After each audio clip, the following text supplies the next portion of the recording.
Hello, beautiful souls and Venus lovers. It's Dr. Danny. Welcome back to my channel. Oh my gosh, we are going to talk about Venus through Scorpio and Ophiuchus. This is a short transit. This is about 3 weeks. Venus is just completing her transit through Libra, where she is on trial. We're going to talk about some energies and some themes of Scorpio and Ophiuchus as it pertains to Venus. So, in general, when we think about Scorpio and Ophiuchus in the sky, they are on top of each other. They are not in the ecliptic belt. I'm going to show you that a little bit later. And what you have is the energy of death, poison, sickness, sexual power, secrets, money, the Kali energy in Scorpio. This is with Venus, okay? And as that energy increases in vibration, becomes more and more spiritual, less and less physical, you get sensual value, beauty, creation, the divine Sophia. Okay. So what's happening as Venus leaves Libra, dives deep into Scorpio, into the underworld, into the death, into the rebirth, she is rising like the phoenix through this energy, through this Kundalini energy, through this arousal energy. This process is like slipping through a wormhole or going into the void. You really can't take anything with you. And that's why I called Libra Venus is on trial, because you have to let go of things. You can't bring things with you that are going to keep you in anger, fear, or sadness, or the energy through Scorpio is going to manifest as fear, sadness, anger, frustration, disappointment. But if Venus energy is ready to start anew, to cast off, she can rise from the flames of the phoenix and be born again, a resurrection, so to speak, an ascended master of creation. Okay, so this is a very powerful spot in space. And I want to take you through this. There isn't a whole lot of energy to talk about, but we're going to take our time and kind of go through it. So, when you think of this energy, you can think of a caterpillar creating a cocoon and busting out as a butterfly. I often wonder if once that cocoon is around the caterpillar, if it's a painful experience. I mean, if you think about it, the caterpillar practically has to dissolve itself and reform into the butterfly, right? Or if you think of a snake shedding its skin, it has to fast, it has to stop moving, it has to find a safe place to go, and it has to harden on the outside and then reform itself on the inside of this skin. And that must be painful too, right? Just imagine your shell hardening and then having to loosen yourself from it and then peel yourself away from it. And this is the energy of Scorpio through Ophiuchus for our creative energy, for our sensual energy, for our arousal energy, for our love of beauty energy, for our relationships. Okay. So this is like another concept I like to talk about when we go through this part of the sky, especially now that Venus is there, is transformation and the feminine principle. So when you think of transformation, it's death and it's birth. Both are sort of energetically the same. You're going from one place to another. You're leaving one realm and emerging into another. And for creative energy, this is ecstatic bliss. Okay. Venus is more aroused through this energy than any other constellational energy. And when I say aroused, I sort of mean the sexual arousal, but it's more than that. It's more of a spiritual evolution of that energy into a creation energy so that you can manifest, so that you can become immortal because of your creative legacy. So let's just recap Libra a little bit. I'm going to share my screen. We're going to go into that. Here we go, pictures. So this is the end of Libra here. This video is coming out right around here. And we are right in the middle of Venus sextiling on Pluto. This is incredible energy here. This is basically like Venus finishing up Libra, entering into the arms of Scorpio, the claws of Scorpio, which is the home constellation of Pluto. So there's an opportunity here for powerful creation, purification of the creation. Also, too, Venus starts a square with Saturn, and this transit lasts until about the 5th of January. And so, right in the middle of that, that's when Venus transits from Libra into Scorpio. And so, somewhere midweek between Christmas and New Year's, we're going to have to take some sort of action or accept action that's coming to us. That's that Saturn energy. It's very much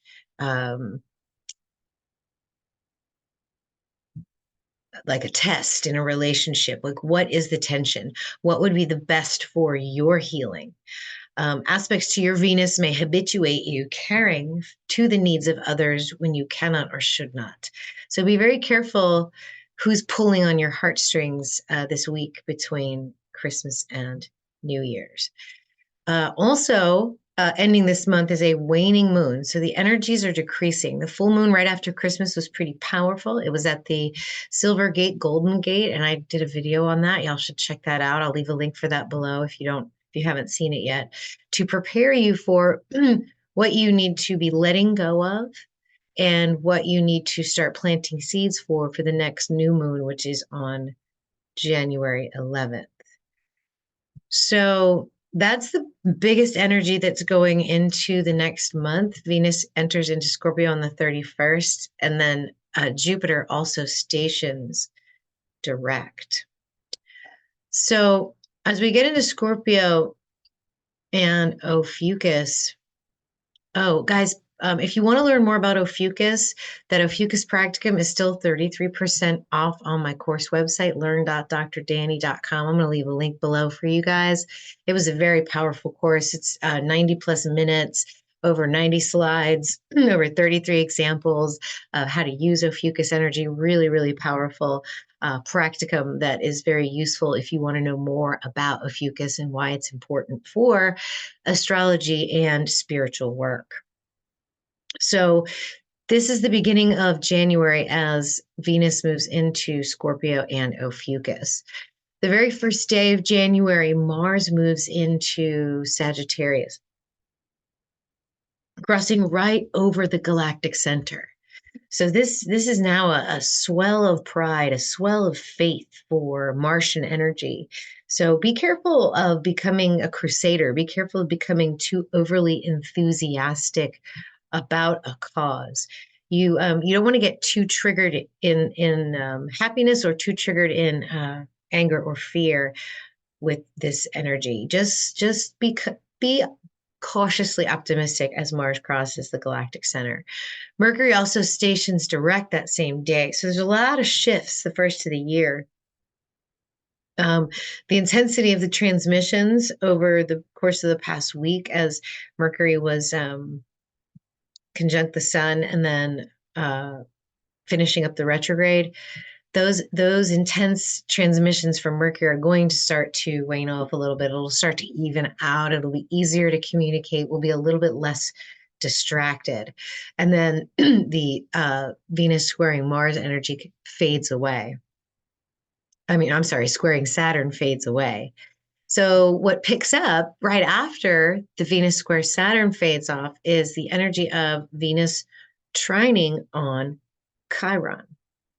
Okay, this occurs, basically it starts to build the 5th of January and goes all the way till the 15th of January. So this is a big part of this 3-week transit.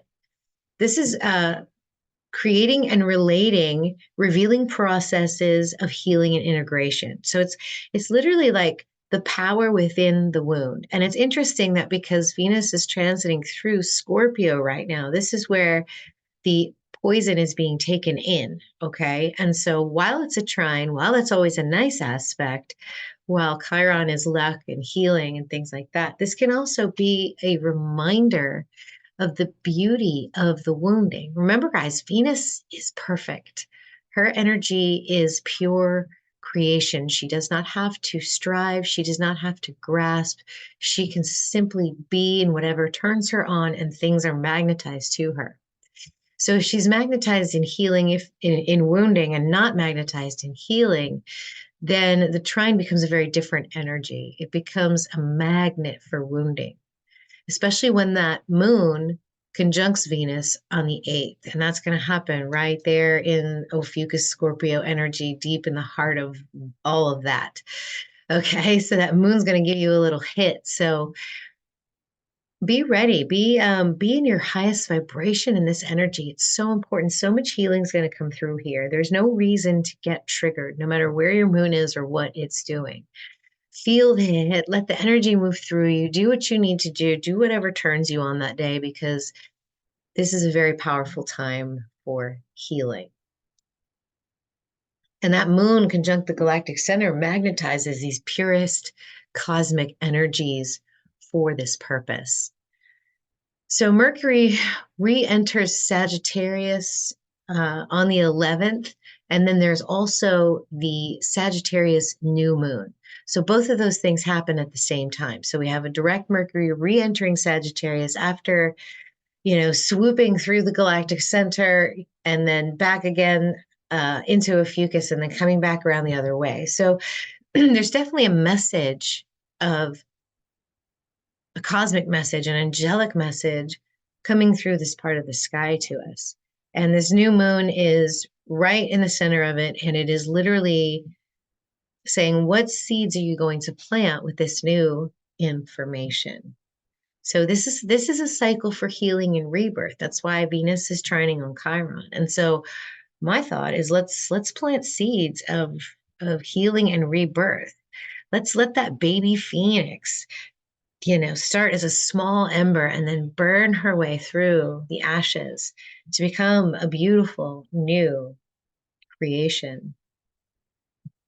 Because, guys, literally on the 12th, right as Venus trine Chiron is waning off, Venus is going to trine on the north node and sextile the south node. Let me just pop into a chart real quick so you guys can see this. So this is the transit time frame from the 26th on the 31st, she enters into Scorpio.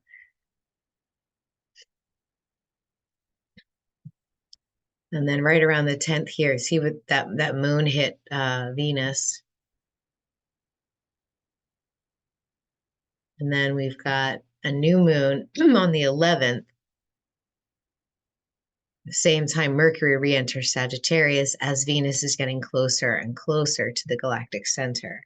So now she's doing this trine sextile on the nodes and Chiron, because Chiron is conjunct our collective north node. So this means that there's this cosmic, creative, divine Sophia energy coming through, because we're done with the Scorpio energy. The closer and closer she gets to the galactic center, the less and less Scorpio energy this is, and the more and more Ophiuchus, and then transitioning into Sagittarius. You know what? I might just take a second and show you guys the sky. Let me show you some space. Got to show you some space. This is Venus right around Christmas. Let's move her forward. So this is when she enters into Scorpio. And you can see, guys, this is what I'm talking about with the constellations of Scorpio and Ophiuchus. While on the birth chart, it looks like they're next to each other, they're actually, one is on top of the other. And there are even some folks that when they speak about this energy, they speak of instead of Ophiuchus being a man figure, it's more of a feminine energy. And Scorpio is the phallus, and the Ophiuchus is the female energy that is on top of this phallus, copulating creation right here at the galactic center. So there's that. And Venus is going to be roaming through this space. So as you can see, Mercury is now direct, just stationing. Venus is moving through the energy of Scorpio, passing Antares, and then kind of officially deep in the heart of Ophiuchus and the galactic center. So as we get to the 12th, this is when Venus is trining and sextiling the nodes. Here is your new moon on the 11th. So let me go back to space. Let me go back to the charts for you. So here's that trine sextile energy, and it lasts until the 19th. So it's about a week.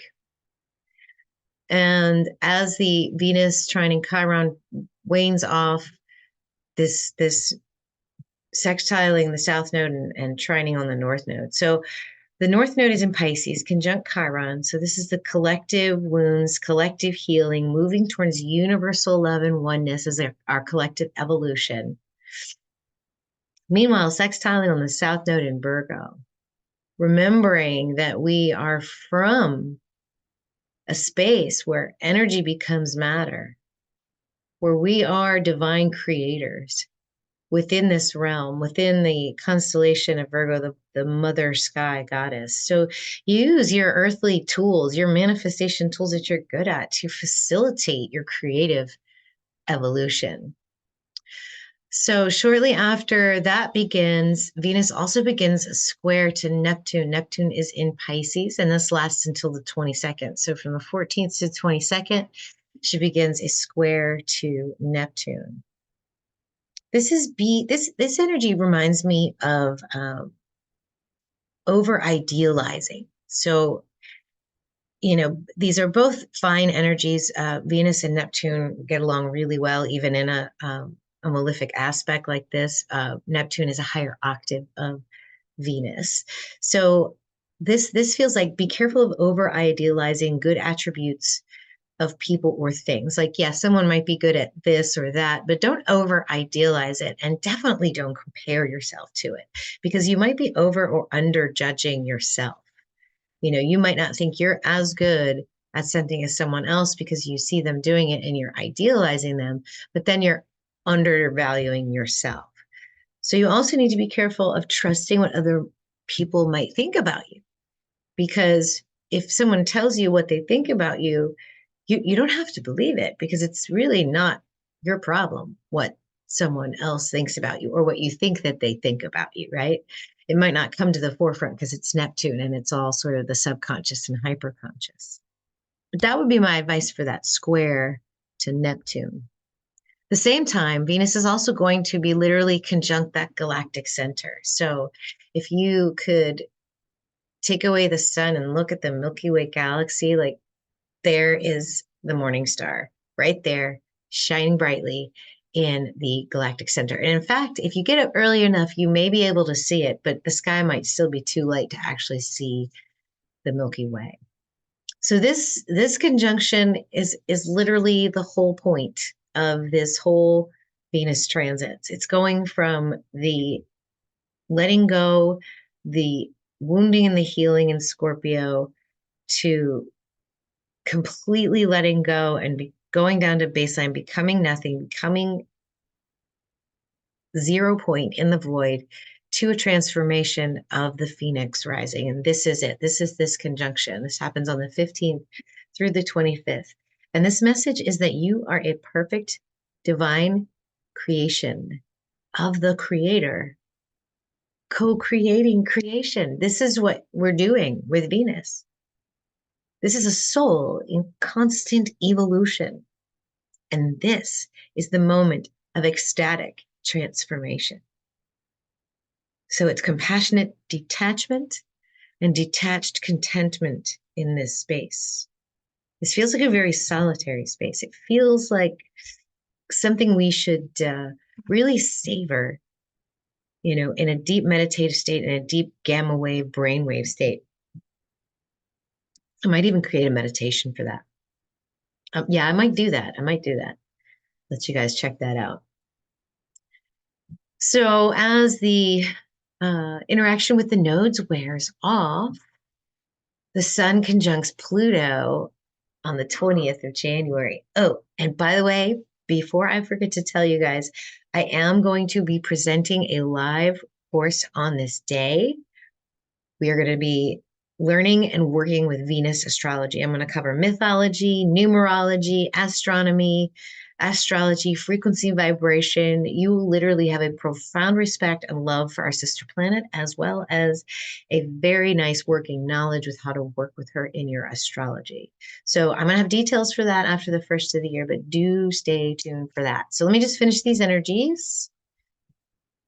Venus is going to enter into Sagittarius on the 21st, and the sun is going to enter into Capricorn. So when the Sun and Pluto are conjunct, this is truths coming to light. This information is what is needed to move forward. This is a very powerful day. This happens once a year. There is a tremendous breaking out and opening up, and it is just so perfect that this theme of pulling up what's hidden and letting it go and being born again anew. Venus conjunct Galactic Center, Sun conjunct Pluto. It's just beautiful energy.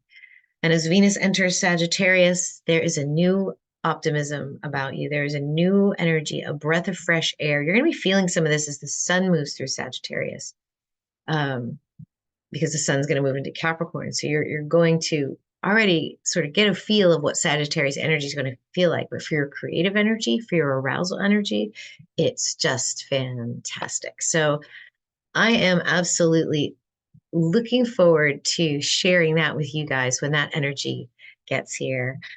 Do me a favor, guys, join the Fellowship of 13 Signs on Facebook. I'm going to leave a link for that below so you can get updated when that Venus practicum is open for enrollment and any other deals that I have. And by the way, guys, I do read Venus energy. I am putting together two of my most popular readings, the full natal chart reading. This is like a 45, 60-minute deep dive, deeply personal, 100% my own analysis, no computer generated, recorded reading of your natal chart. I am going to combine that with the Venus transits, and I'm going to give you all an incredibly deep discount. So you'll have one price, but then you'll be able to add the thank you 33 until the 31st of the year. So the 31st at midnight, that price goes up to $333. But before then, you can get 33% off. I'm telling you, this is such an amazing deal. And these readings are so good. They're very profound. They can really, really help you with your creative energy, what you need to do next, where you need to go, where you need to focus your strengths.